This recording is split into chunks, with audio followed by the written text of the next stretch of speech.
Hi, I'm Femi OK and you're in the stream. Today, former US President Jimmy Carter says that discrimination and violence against women is the most serious global challenge of our time. He joins us to discuss why he's taking on the fight for women's rights.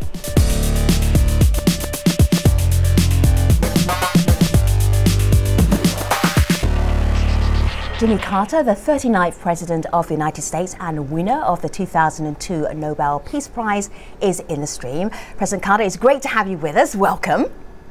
It's always good to be with you and Al Jazeera and all the listeners around the world and viewers. All right, are you ready to be quizzed by our online community?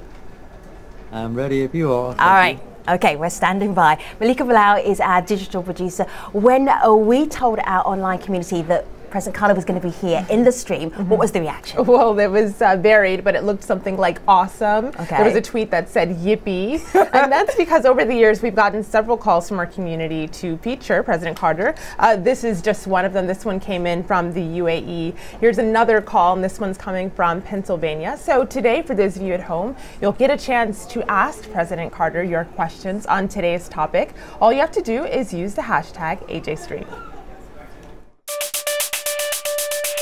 My name is Taina Bieneme. I'm the Executive Director of the Coalition Against Trafficking in Women, and I am in the stream.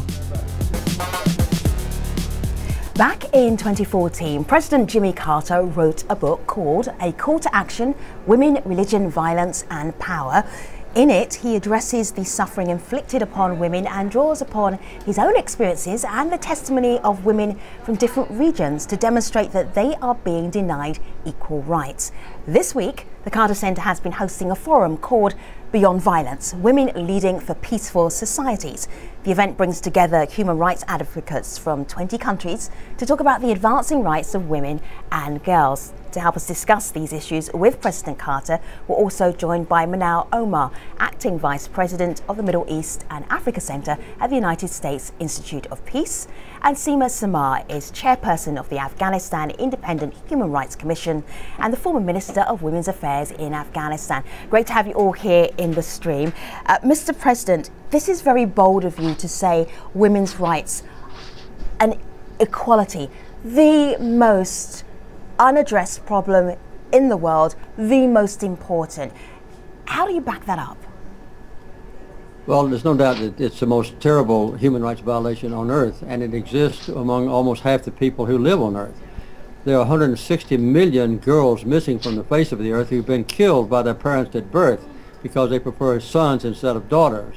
And some governments we know require that families be very small and they prefer boys. This is one very serious problem. Another one is that women are discriminated against in the holding of public offices and in the holding of good jobs. They also suffer very seriously from genital mutilation.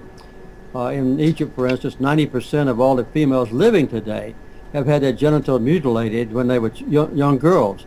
And this is another thing that's very serious for all of us.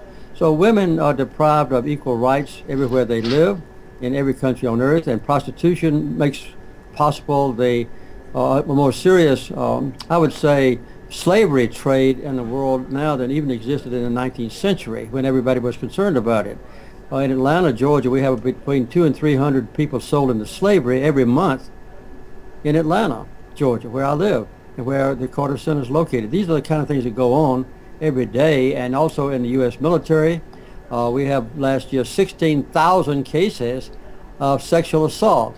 And in our university system in America, which is one of the best in the world, about 1 out of 5 girls who enter as freshmen are sexually assaulted before they graduate from college. These are the kind of things that go on and nobody knows about it, and not enough people care.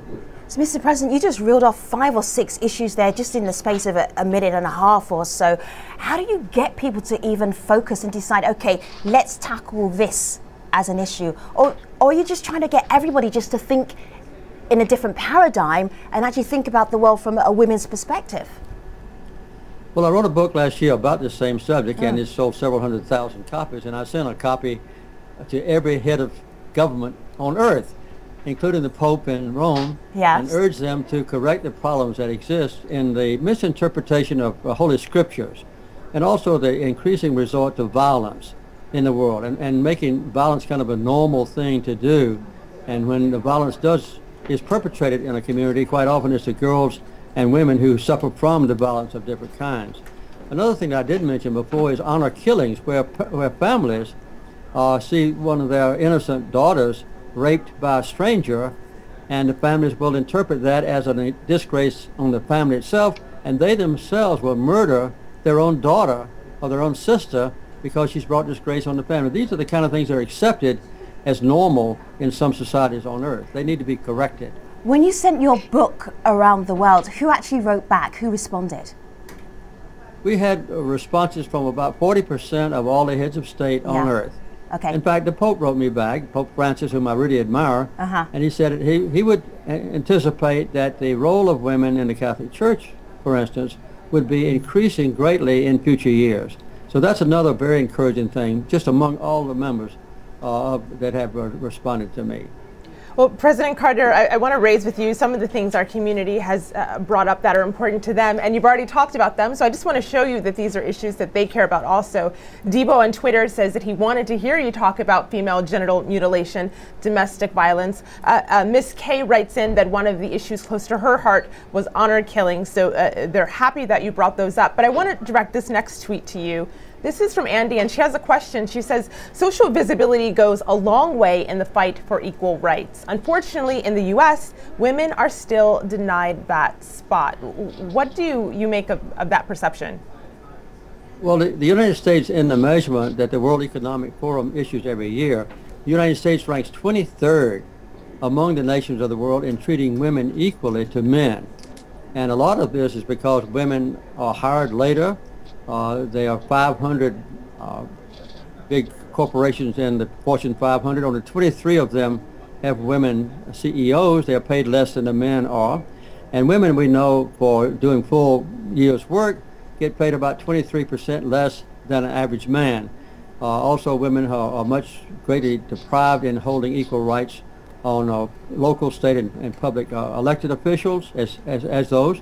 And so these are the kind of things that deprive women of an equal right. And also we know that women don't have equal rights in education and other things, although lately in our university system we've had, I'd say, a majority of women who are graduating from most disciplines, not particularly the science and technology and mathematics and engineering, but other things women are doing fairly well. But the progress is very slow and very tardy and much overdue, and it's not existing in all the countries on earth. Manal, you were sitting in the forum. Manal, go ahead. You were sitting in the forum on women, which was at the Carter Center with President Carter. What did you want to add? Yeah, I wanted to just jump in quickly first to echo my gratitude to President Carter for really bringing attention to this very important issue. And the reality is the work on the ground isn't enough. We do need high level and high profile people to talk about how important it is. And one of my mantras is it's not nice to talk about women, it's necessary. I mean, we now know that we will not have economic growth, we will not have increase in education, we're not going to have stability or any sustainable peace while women remain absent. And what I was hoping that the President Carter can help shed light on is, despite the facts and the understanding of how essential women are to any progress, they continue to be missing, and I'm often baffled at how to convince policymakers. How do we get decision makers to actually act? I mean, we have the recommendations, we know what needs to be done, and yet nothing is done. How do we bridge that rhetoric to reality? Can I jump in? Let's let President Carter answer that one thing first, and then we'll come back to you, Seema. Right, President Carter. Well, I think Okay. every country should realize that they have 100% of their citizens available for productive labor and for making the nation itself be prosperous and happy, and a happy group of people. And when you deprive 50% of your total population from equal rights to education and to jobs and to productivity, then you handicap your own country by discriminating against women and girls. And I mentioned earlier the horrible problem of slavery in these modern days. And 80% of all the people sold into slavery across international borders are girls who are sold into sexual slavery. And a lot of the countries kind of promote prostitution And when they don't want to do anything about prostitution, they just arrest the girls instead of arresting the brothel owners and the pimps and the male customers. These are the kind of things that we're trying to change on a global basis to make sure women and girls do have a chance to be productive citizens and take care of their parents in their old age, and then also make the country economically prosperous. Seema, jump in, go ahead. Well, first of all, I would like to thank you for this opportunity, and I hope that President Carter will take our concern to the policymakers within the Washington. Secondly, I think the violence against women continues all over the world, but in different form and different level. And a violation of human rights, women's rights, is a violation against human dignity. And unfortunately, it continues without any accountability and justice. So I think the impunity on violence against women, which is going on in almost in every country, end up with more brutal and inhuman kind of violation against women all over the world in this century, in these days. So we need to act collectively in order to end the violation of women's rights and human rights in the country. Because if we do not respect women's rights, it means that we do not respect our own dignity and human dignity. Seema, what do you think that President Carter can actually do? What do you think his power is? Well, first of all, I think I am very, very glad that he is raising the issue, because we don't have a lot of leaders who are talking about this issue. Yeah. Secondly, I think he can take the information from the meeting that we had in the last few days in Carter Center to Washington in order to make better policy. Okay, so hold tight, Seema. Seema, hold tight for a second, because I want to see if that's actually what President Carter intends to do. President Carter, do you have that power that people feel that you have a lot of sway, you have a lot of influence? Are you going to go to Washington with concerns that Seema has, that Manal have, that some of the human rights advocates have, that you gathered together? Well, you just saw a photograph on the screen, I believe, of Senator Gillibrand from New York, who's become, I would say, the foremost leader within the U.S. Senate to try to do away with discrimination in the military itself. And she's tried to pass a law, and I hope, and we're pretty going to be helping her, to make sure that when a rapist in the military performs that horrible crime, that they are punished. Now the chief executive officer of a ship or a battalion or company of men can block any sort of perpetration of a penalty against a rapist. The same thing goes on in the university system that we have.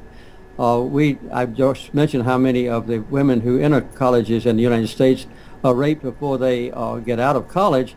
And one of the reasons is that the boys who do this are serial rapists quite often. They know that when they get into college, if they rape a girl, they won't be punished for it. The impunity that was mentioned earlier is a very serious thing. These are the kind of things that can be changed by law and by the activity of the government. As a matter of fact, the Department of Education, which I established when I was President of the United States, now have singled out almost 100 universities in America that have been named as perpetrating these kind of crimes against women on the campus by serial rapists who are boys on the campus, and the boys are not punished because of it, and they know they're not going to be punished. This kind of thing has got to be changed. See, President Carter, I hear you being a very vocal advocate, but how close do you get to these issues? Have you been on university campuses? Have you spoken to young women? How connected do you get? Well, for instance, I teach at Emory University. It's one of the colleges mentioned. In the past few weeks, I've been at Harvard University, Yale University, and also at other places. And I spoke to about 10,000 members of the Academy of Religion in our universities. These are people who teach in our universities that are religious in nature, at seminaries and so forth, where pastors and priests are trained. So yes, I do all that I can to get them, and I was also at Princeton just recently. So all of these communities had very large crowds to hear me speak. And when I said, why does any college president want to have a serial rapist as a student on his campus, the students stood up and cheered because they were waiting for this kind of statement to be made. President Carter, a lot of what I'm seeing online is people linking some of these rights violations to conflict zones. So there's a tweet here from Nafizi who says, traditionally war is regarded as an exclusively men's zone. Therefore, women find it difficult to engage in resolving these crises. And we have a video comment here from someone who picks up on that. This is actually from a conference participant. So have a listen to what she had to say. Given the humanitarian crises that are occurring right now around the world, and given the fact that we want to focus long-term as well on women, peace, and security, what is the priority? What is our game plan? And what do we begin with?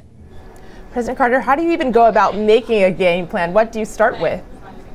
Well, one of the I problems think is that even when the United Nations passes a resolution in the United Nations Security Council, like they did 15 years ago, with United Nations Security Council Resolution number 1325, it mandates, it guarantees that in any sort of peace negotiation in the world in which the United Nations is participating, that women have to be in the forefront of the negotiators for peace, because the women are the ones who know what it means to have peace, and they're the ones who quite often espouse peace when the men are quite often controlled by the industrial military complex who just wants to get rich on having war.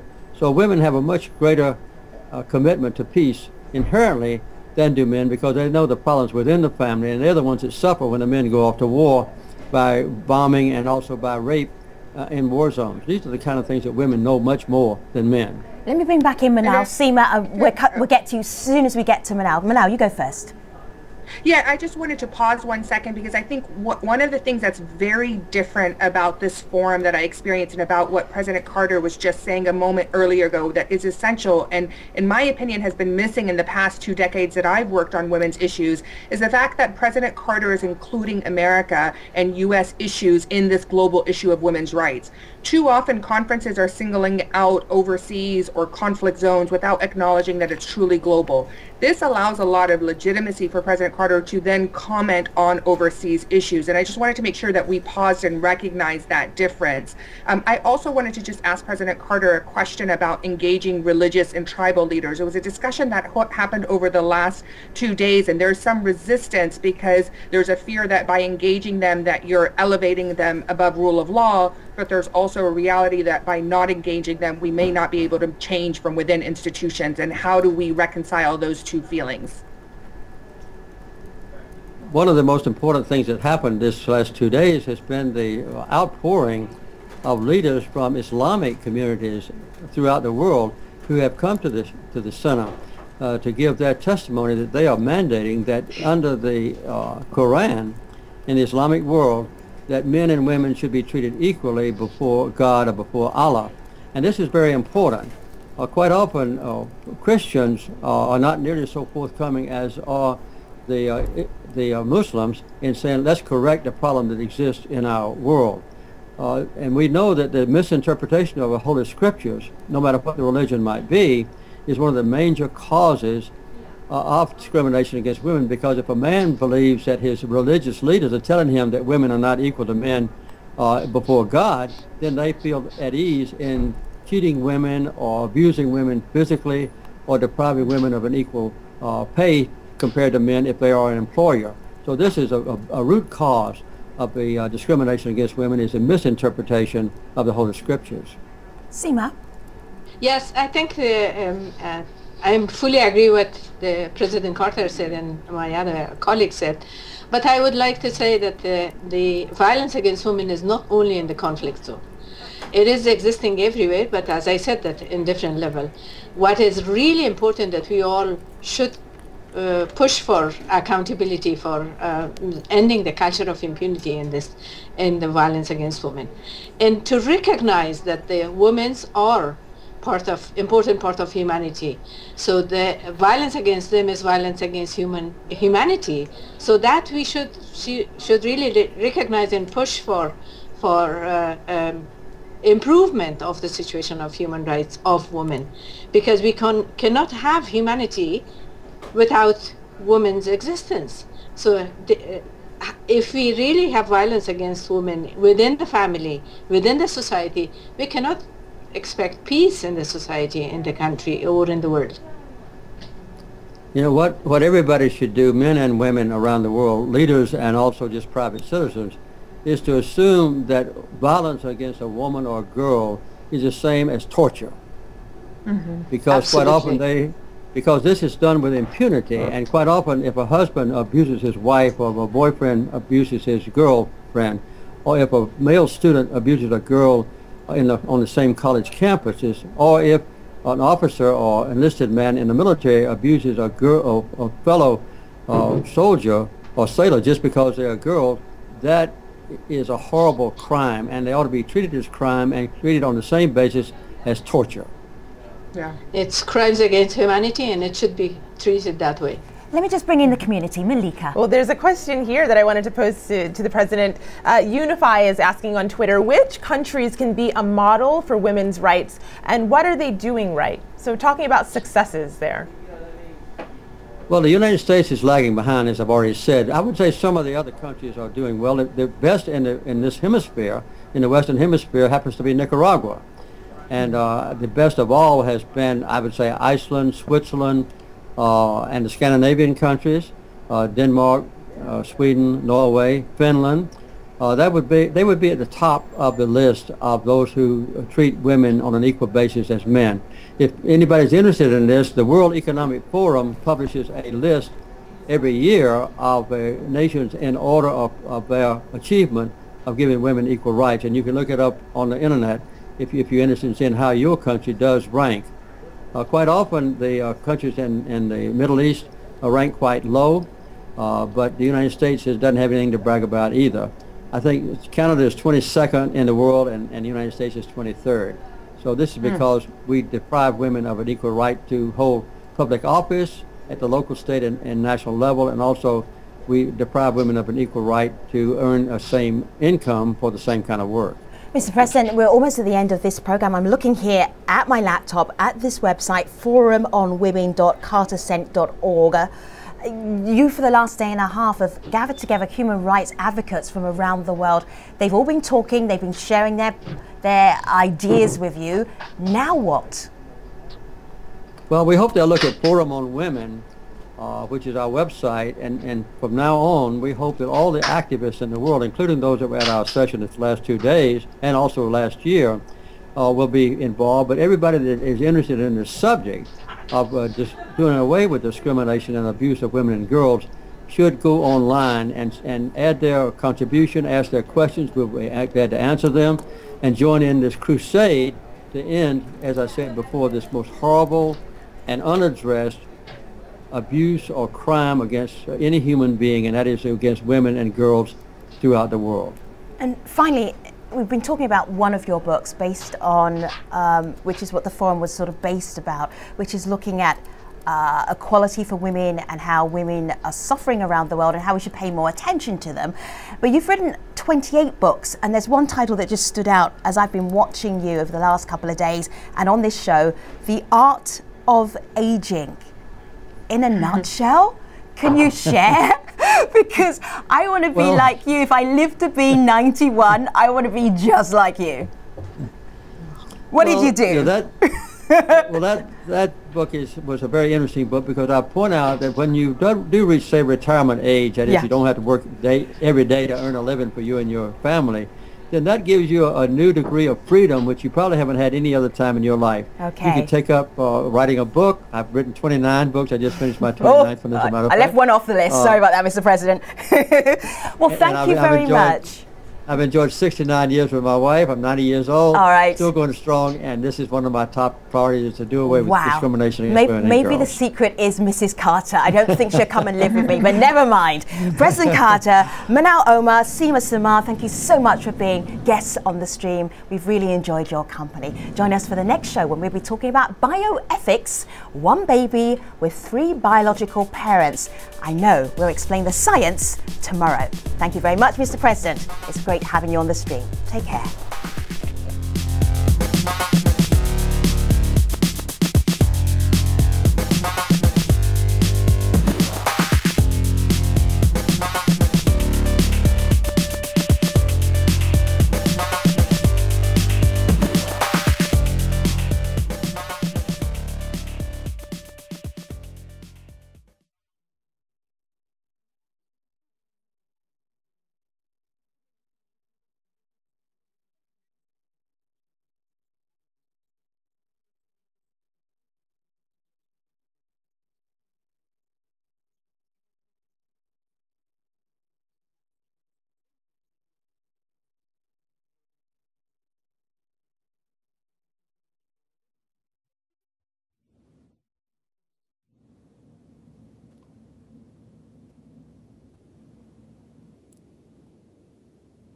Hello, my name is Jimmy Carter, and I'm in the stream.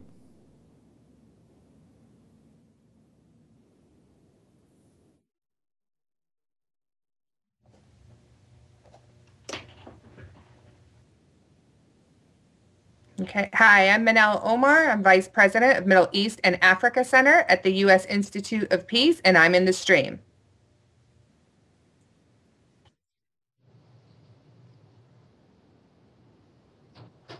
Yes, I'm Seema Samar, the chairperson of Afghanistan Independent Human Rights Commission, and I'm on the stream.